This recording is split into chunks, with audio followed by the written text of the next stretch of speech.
แต่มือเฮาอยู่ด้วยกันน้องสำคัญกับอายกว่าไผสัญญากันไว้พร้อมมือได้เฮาสิจัดงานแต่งอายฮักเจ้าฮักแห้งแพงหลายอายยอมตายแทนได้เดล่ะบ่เชื่อเลยว่าเฮาสิมากันก่อนแต่งบอกได้บ่เหตุผลของเจ้าหักสองเฮามันยังขาดบ่อนใดที่อยู่กับอาย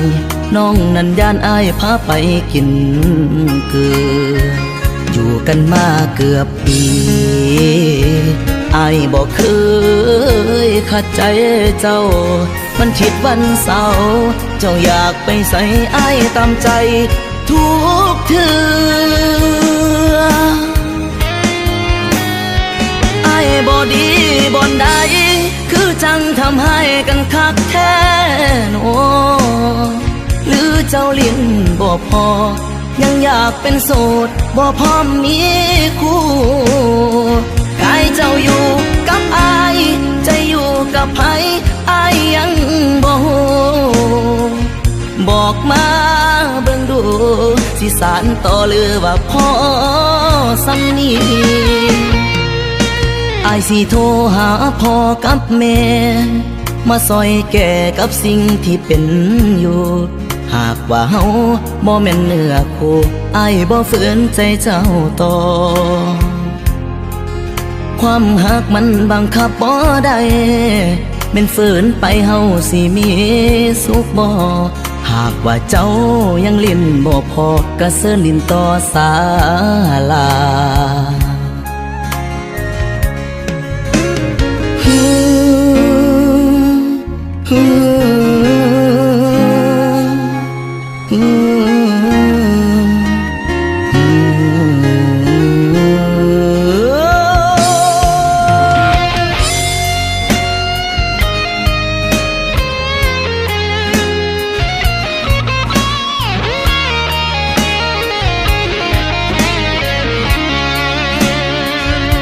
กันมาเกือบปีอายบอกเคยขัดใจเจ้ามันคิดวันเสาร์เจ้าอยากไปใส่อายตามใจทุกเทื่ออายบ่ดีบ่อนใดคือจังทำให้กันคักแท้โนหรือเจ้าลิ้นบ่พอยังอยากเป็นโสดบ่พร้อมมีคู่กายเจ้าอยู่กับอายใจอยู่กับไผอายยังบ่ฮู้บอกมาเบิ่งดูสิสานต่อหรือว่าพอสำนีอายสิโทรหาพ่อกับแม่มาซอยแก่กับสิ่งที่เป็นอยู่หากว่าเฮาบ่แม่นเนื้อคู่อายบ่ฝืนใจเจ้าต่อความหักมันบังคับบ่ได้แม่นฝืนไปเฮาสิมีสุขบ่